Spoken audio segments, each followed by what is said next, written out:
뉴저지 펠팍타운이 앞으로 한국어 통역원을 배치하고 통역 서비스를 제공합니다.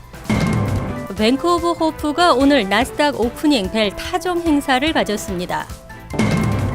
뉴욕 한인회가 오늘 12만 달러 흑자의 회관 지정을 공개했습니다. 아시아계 유권자들의 표심이 대선에 큰 영향을 줄 수 있는 것으로 나타났습니다. 논란이 되었던 뉴욕시 특목고 입시 제도가 현행 그대로 유지됩니다. 이상은 이 시각 주요 뉴스입니다.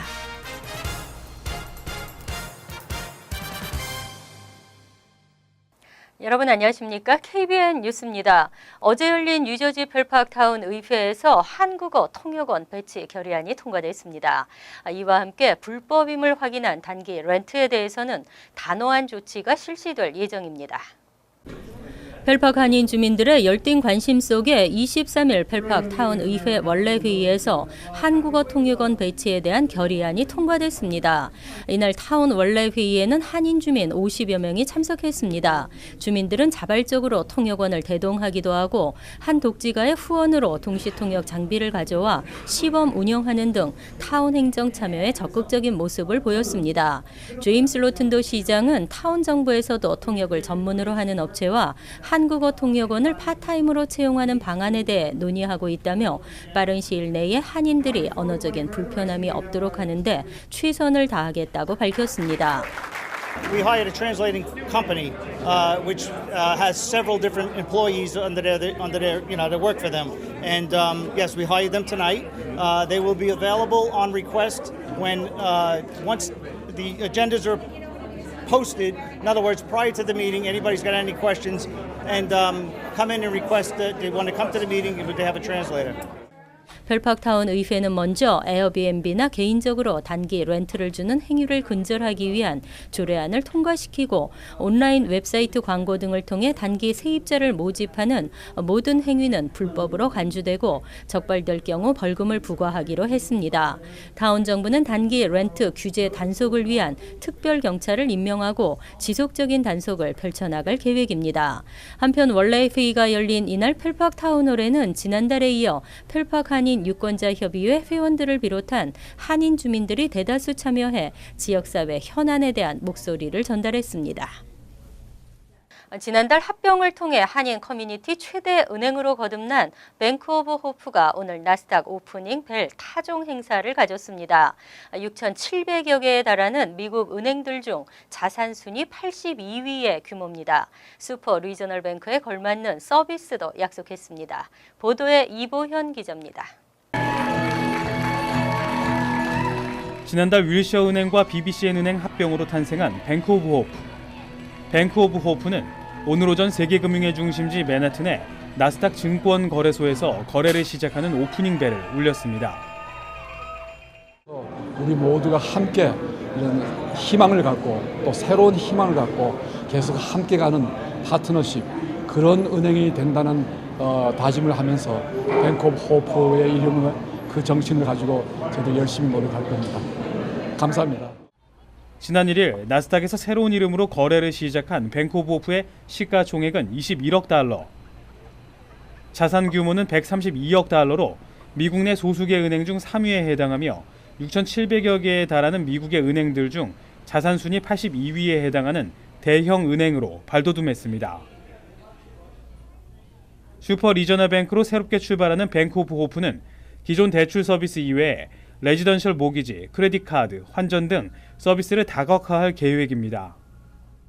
다양한 업무로 여러분들께서 여태까지는 한국계 은행에서 받지 못했던 그런 금융 서비스와 금융 상품으로 여러분들께 제공해 드릴 예정입니다. 뱅크 오브 호프는 현재 미 전역에 85개 지점이 운영 중이며 11월 중에 전산 통합을 거쳐 일부 중복된 지점은 조정 작업을 할 계획입니다. 슈퍼 리저널 뱅크로 도약한 뱅크 오브 호프. 미국 사회에서 한인은행의 새 역사를 써내려가게 됩니다. KBN 뉴스 이보현입니다. 정승진 후보와 스타비스키 의원이 어제 예비선거 후보 포럼에서 열띤 토론을 벌이며 소중한 한 표를 부탁했습니다. 소상업 지원과 시민 아파트 등 정책에 대한 의견을 밝히면서 인신공격적 발언도 나왔습니다. 23일 뉴욕주 상원 16선거구 민주당 예비선거 토론회에서는 정승진 후보와 스타비스키 의원의 열띤 토론이 펼쳐졌습니다. 정 후보는 주정부의 종업원에 대한 보호 강화, 업주들에 대한 단속 완화를 강조했고 스타비스키 의원도 내일 업계에 대한 임금 채권 구매 의무화 등 업계를 겨냥한 주지사의 행정명령에 문제가 많음을 지적했습니다. 하지만 정 후보가 주정부의 이민자 소상업 표적 단속을 전체적으로 비판한 반면 스타비스키 의원은 드라이 클리닝 업계의 퍼크 사용 금지에 대해 주정부의 면밀한 검토가 반영된 것으로 생각한다고 밝혀 뜻을 달리하기도 했습니다. 특히 스타비스키 의원은 정 후보의 소상업 보호 정책에 대해 정 후보가 뉴욕 한인 네일협회로부터 거액의 선거 기부금을 받았기 때문이라고 주장했고 정 후보 역시 서민 아파트 확충을 주장한 스타비스키 의원에게 대형 부동산 개발업체로부터 거액의 선거 기부금을 받지 않았나 하는 등 상대 후보에 대한 인신공격으로 논점을 흐리기도 했습니다. 하지만 두 후보는 정치인 부패 척결, 학교 과밀화, 대중교통 혼잡 등의 이슈들에 대해 시급히 해결해야 할 문제라는 데 뜻을 같이 했습니다. 뉴욕 한인회가 오늘 회관 재정을 공개했습니다. 약 12만 달러 흑자를 기록했는데요. 앞으로 철저한 세입자 관리로 더욱 안정적인 수입을 얻을 수 있도록 하겠다는 계획입니다. 지한샘 기자입니다. 뉴욕 한인회가 밝힌 뉴욕 한인회 간의 재정 보고에 따르면 현재 약 12만 4천여 달러의 흑자를 기록하고 있습니다. 김민선 회장 집행부가 회관에 들어온 이후 4월부터 8월까지 5개월 동안의 결과입니다. 회관 렌트 수입은 25만 5,857달러 93센트이고 지출은 재산세 납부를 위한 적립금 2만 달러 등 총 지출 15만 1,565달러 30센트입니다. 돈이 얼마가 들어오는 거를 아주 50만 동포가 일목요연하게 볼 수 있도록 이거를 체계화시켰고, 두 번째로 이 들어온 수입이 지출이 될 적에 어디에 돈이 쓰이는가 지출의 그 투명화를 아주 시스템하게 체계화를 시켰습니다. 그래서 뉴욕 한인회는 세입자 관리를 더욱 강화할 계획입니다. 지난 5년 동안 단 한 푼도 렌트를 내지 않고 있는 3층에 CC 카메라를 설치해 감시한 결과 기존 세입자가 서버리스를 주고 있는 것으로 확인됐다고 밝혔습니다. 저희 그 CCTV를 우리 직원들이 계속 몇 달 동안 와치한 결과 단서를 찾았습니다. 서브리스를 주고 있었습니다. 그러니까 본인이 사는 게 아니라 다른 사람이 살고 있는 거를 저희들이 이제 그 CCTV에 포착이 돼서 지금 그걸 가지고 위원장님께서 변호사를 선임해서 이빅션 소송에 지금 착수하려고 지금 하고 있는데, 소송 결과에 따라서는 상당한 금액의 수입이 창출될 것으로 예상됩니다. 한인회는 회관 계정의 수익금은 사무국 계정으로 옮길 수 없도록 원칙을 지키겠다며 수익금의 사용은 이사의 의결에 따르겠다고 밝혔습니다. KBN 뉴스 지한샘입니다. 뉴욕 총영사관의 신임 인사들이 잇따라 부임했습니다. 민원 담당에는 신원식 영사가, 동포 담당에는 손영호, 허정혜 영사가 부임했습니다. 23일 뉴욕 총영사관에 따르면 지난달 귀임한 박종현 민원 담당 영사의 후임으로 신원식 영사가 새로 부임했습니다. 신원식 영사는 행정자치부 살기 좋은 지역 기획팀과 전북도청 미래산업과장 등을 역임했습니다. 동포 담당 영사 2명도 모두 교체됐습니다. 이달 중순 귀임한 송강일 동포 담당 영사의 후임으로는 손영호 전 수단 대사관 참사관이 부임했습니다. 손 영사는 1993년 외교부에 입부해 오클랜드 총영사관, 몬트리올 총영사관, 수단 대사관 참사관 등을 역임했습니다. 동포 담당 허정혜 영사는 전영희 정무 담당 영사와 자리를 맞바꾸게 됩니다. 전영희 신임 동포 담당 영사는 1996년 외교부에 입부해 주미 대사관 1등 서기관과 가봉 대사관, 북미 2과장 등을 역임한 뒤 지난 2014년 2월 뉴욕 총영사관에 부임해 정무영사로 활동했습니다. 한편 지난 12일 귀임한 박희동 뉴욕 교육원장 후임으로는 이용학 전 교육부 기획조정실 국제협력관실 재외동포 교육 담당관이 부임했습니다. 한국 정부가 한국 거주 재외국민 유아들의 보육료 지원을 거부하면서 논란이 되고 있습니다. 인권위의 권고에도 불구하고 교육부와 보건복지부는 입장을 굽히지 않고 있습니다. 23일 한국인권위원회는 지난해 10월 영유아교육법과 유아교육법에 명시된 무상교육, 무상교육 원칙에는 한국 거주 재외국민 유아를 지원 대상에서 뺀다는 명시적인 규정이 없다며, 하지만 교육부와 보건복지부는 시정하라는 권고를 받아들이지 않았다고 밝혔습니다. 인권위는 일본에서 태어나 한국에 거주하는 외손자의 보육료 지원 배제에 대한 진정을 접수하고 시정을 권고한 바 있습니다. 하지만 복지부 장관은 국내 영주 거주 의사가 불분명한 재외 국민에게까지 보육료를 지급하는 것에는 사회적 합의와 신중한 접근이 필요하다며 권고를 수용할 수 없다는 입장을 밝혔습니다. 교육부 장관 역시 주무부처인 복지부가 재외국민 수급 자격을 인정하지 않은 데다 재외국민 유아 학비를 지원하면 유사한 복지 서비스 간 지원 대상이 달라 혼란을 일으킬 수 있다며 권고를 받아들이지 않았습니다. 인권위는 이에 대해 재외국민 유아가 국내에 계속 거주하는데도 또래 내국인 유아가 받는 보육, 교육 혜택에서 배제되는 것은 유엔 아동의 권리에 관한 협약에 명시된 국내 실현 의무에 반한다고 지적했습니다. 아시아계 유권자들이 주목받고 있습니다. 아직은 숫자 면에서 대선의 판도를 바꿀 정도는 아니지만 아시아계 표심의 영향력은 갈수록 커지고 있습니다. 월스트리트저널에 따르면 전체 유권자 가운데 아시아계 미국인의 비율은 4%입니다. 아직 숫자 면에서는 대선의 판도를 바꿀 만한 영향력이 없지만 선거에서는 점점 주목받고 있습니다.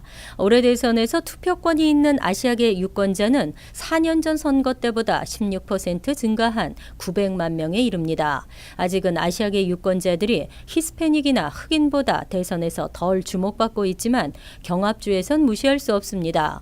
캘리포니아주의 유권자 가운데 아시아계가 차지하는 비율은 14.9%, 네바다 9%, 뉴저지 7%, 뉴욕 6.3% 등으로 아시아계 유권자가 전체의 5%를 넘습니다. 대선에서 아시아계의 영향력이 커지는 것은 트럼프 후보에겐 악재로 나타났습니다. 아시아계의 표심이 트럼프보다는 민주당의 대선 주자 힐러리 클린턴에게 더 쏠려 있기 때문입니다. 초당파 단체인 APIA 투표가 올해 초 실시한 조사에서 아시아계 유권자 가운데 트럼프에게 비호감을 느끼는 비율은 61%였습니다. 반대로 클린턴의 호감도는 60%를 넘었습니다. 또 응답자의 40%는 다른 문제를 놓고 뜻이 같다고 하더라도 반이민자 정서가 강한 후보에게 표를 주지 않겠다고 답했습니다. 교육계 최고 화두였던 뉴욕시 특목고 입시 제도 개편안이 좌절됐습니다. 시 교육국이 시험 주관업체와 6년 연장 계약을 맺으면서 현 입시 규정이 그대로 유지됩니다. 아시안 역차별 논란을 일으켰던 에세이 추가 방안도 무산됐습니다. 시교육국은 22일 현재 특목고 입학시험 출제 및 시행을 주관하고 있는 피어슨과의 계약을 6년 연장하는 안을 교육정책위원회에 제출했습니다. 오는 9월 위원회가 연장안을 승인하면 특목고 입시는 2018에서 2019 학년도부터 6년 동안 현 규정을 그대로 유지하게 됩니다. 현행 특목고 입시 제도는 해마다 뉴욕시 8개 특목고 입학생의 절반 이상이 아시안과 백인 학생으로 나타나면서 개편안이 대두되기 시작했습니다. 개편 지지자들은 흑인과 히스패닉 학생들의 비율을 높여 인종 다양성을 제고하자는 취지에서 시험 성적 외에도 에세이, 내신, 추천서 등 다양한 기준의 고려를 주장했습니다. 하지만 이 같은 제도 개편 움직임에도 불구하고 교육국은 입학시험을 통한 선발이 가장 객관적이라는 입장을 이번 피어슨과의 계약 연장을 통해 관철시킨 것입니다. 이에 따라 아시안 학생 역차별 논란을 일으켰던 에세이 시험 추가 방안도 무산됐습니다. 단 흑인, 히스패닉 학생 등의 특목고 응시율을 높이기 위해 학력 수준이 뛰어나고 저소득층 가정 학생이 밀집된 중학교 7곳에서 10월 학기 중 평일에도 시험을 치를 수 있도록 허용할 방침입니다. 메트로폴리탄 교통공사가 앱 이틱스를 본격 가동했습니다. 앞으로는 롱아일랜드 레일로드와 메트로 놀스 티켓을 스마트폰에서 발권할 수 있습니다. 메트로폴리탄 교통공사의 롱아일랜드 레일로드 메트로놀스 발권 앱 이틱스가 가동됐습니다. 안드류 코모 뉴욕 주지사는 22일 전 노선에 걸쳐 이틱스를 가동시킨다고 밝혔습니다. 스마트폰과 같은 모바일 기기를 통해 무료로 다운로드받아 사용할 수 있는 이틱스는 지난달 롱아일랜드 레일로드 포트 워싱턴 노선에 한해 시범 운영됐습니다. 이틱스는 안드로이드와 iOS 두 버전 모두 제공되고 앱은 MTA 웹사이트에서 다운로드 받을 수 있습니다. 근로자를 위한 통근비 소득공제 프로그램에서 제공되는 대중교통요금 선불 카드를 통해서도 발권이 가능합니다. 발권 후 탑승 직전 스마트폰을 통해 온라인 티켓을 활성화시키면 역내에서 직접 티켓을 구매하지 않고도 바로 열차에 탑승할 수 있습니다. 하지만 앱을 통해 구매한 온라인 티켓에도 일반 티켓과 같은 동일한 유효기간이 적용됩니다.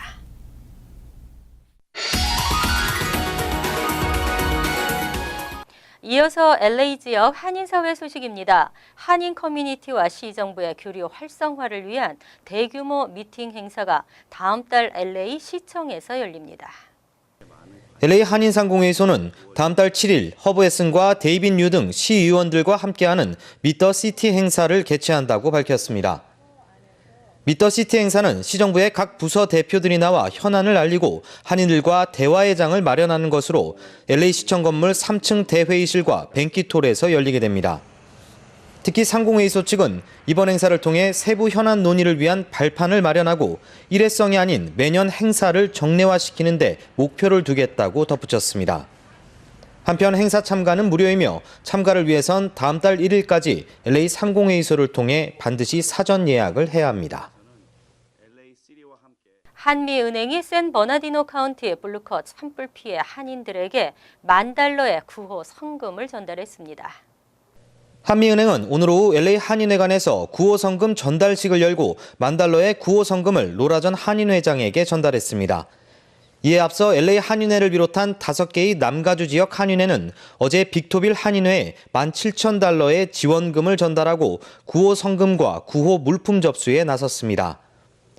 이와 함께 한미여성회와 남가주 한인간호사협회, 미주동포재단도 성금에 참여할 뜻을 밝혔으며 한인의류협회는 속옷 등의 옷가지를 구호 물품으로 전달할 예정입니다. 간추린 소식입니다. 커네티컷주 워러타운 경찰은 23일 지난 16일 오전 9시 30분쯤 스트레이트 턴파이크 소재 웹스터 은행에 권총을 들고 침입해 강도 행각을 벌인 30세 평김 씨를 체포했다고 밝혔습니다. 김 씨는 당시 은행 객장 내 고객들에게 총을 겨누며 은행 창구 직원에게 가방 2개에 현금을 가득 채우라고 요구했고 이후 김 씨는 현금이 채워진 가방을 갖고 은행 밖에 세워둔 SUV 차량을 타고 도주했습니다. 펜실베니아주 어퍼규니드 거주 23세 손모 씨가 23일 아동 음란물을 소지하고 배포한 혐의로 체포됐습니다. 경찰은 손 씨가 지난 6월부터 온라인을 통해 아동 음란물을 배포하고 있다는 첩보를 확보하고 관련 증거를 수집해 자택에서 손 씨를 검거했습니다. 경찰에 따르면 당시 손 씨 집에는 아동 음란물이 저장된 여러 대의 컴퓨터와 외장 하드 등이 발견됐습니다. 뉴욕 가정상담소는 9월 12일부터 11월 4일까지 8주 과정으로 기술개발 및 취업준비 프로그램을 마련한다고 밝혔습니다. 여성들의 취업을 돕고자 진행되는 이번 수업은 무료이고 영어와 컴퓨터 활용 능력을 비롯해 재봉기술, 1:1 진로상담, 그리고 구직활동에 대한 지원이 제공됩니다. 또 경제 자립에 필요한 관련 서비스도 받을 수 있습니다. 스탠퍼드대 언론 스탠퍼드 뉴스는 학부생이 참가할 수 있는 모든 교내 파티에서 주류 가운데 알코올 도수 20도를 초과하는 하드 알코올 음주를 금지한다고 발표했습니다. 또 학부생 기숙사에 750ml를 넘는 대용량 증류주 반입도 금지했습니다. 다만 참가자가 100% 대학원생인 파티에는 도수 높은 술을 반입할 수 있으며 모든 파티에 스트레이트 샷이 아닌 혼합 음료 형태의 주류는 허용됩니다. 하지만 이는 근본적인 해결책이 아니라는 비판 여론도 들끓고 있습니다. 다음은 시사 컬럼이 이어집니다.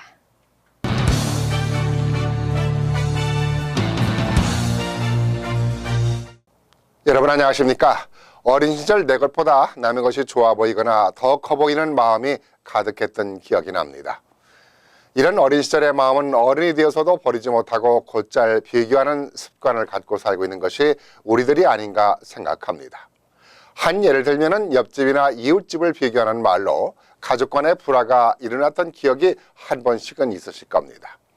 이러한 습관이 동포사회에서는 다른 커뮤니티를 곧잘 비교하면서 우리들의 모습을 꼬집고는 합니다. 그런데 그 비교가 때론 너무 지나쳐서 우리 사회를 불신시키는 경우가 있습니다. 흔한 예로 유태인은 어떻고 중국인들은 어떤데 하면서 우리들의 모습을 비하시키는 것입니다. 좋은 점들은 우리가 받아들이고 배워야겠지만 우리들 또한 그들 못지않게 좋은 장점들이 많다는 사실입니다. 이런 점들을 생각하지 않고 무조건식으로 우리를 낮추면서 비교한다는 건 성숙하지 못한 생각이라고 봅니다. 다른 건 차치하고서라도 우리가 어려움을 겪고 있을 때 도움을 주는 건 우리 동포들입니다. 일일이 열거하지 않아도 동포사회에서는 크고 작은 어려움이 있을 때마다 모두가 발벗고 나섰던 것으로 기억이 스칩니다.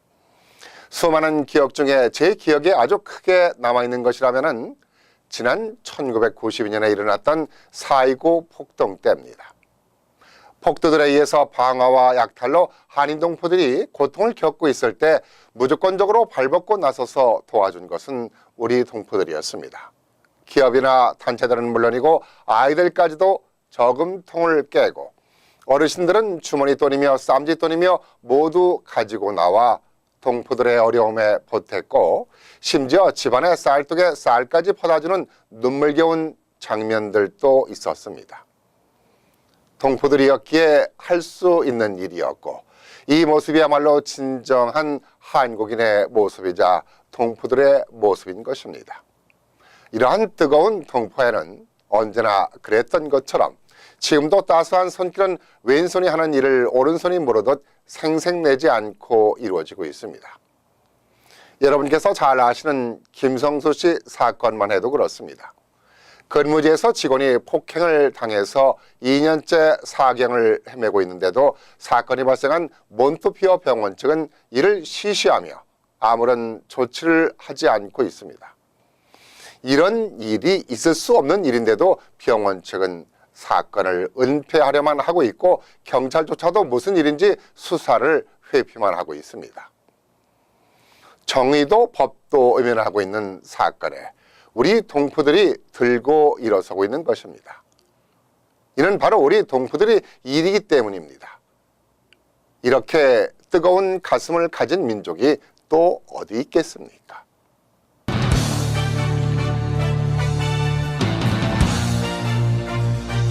환율과 증권 소식입니다.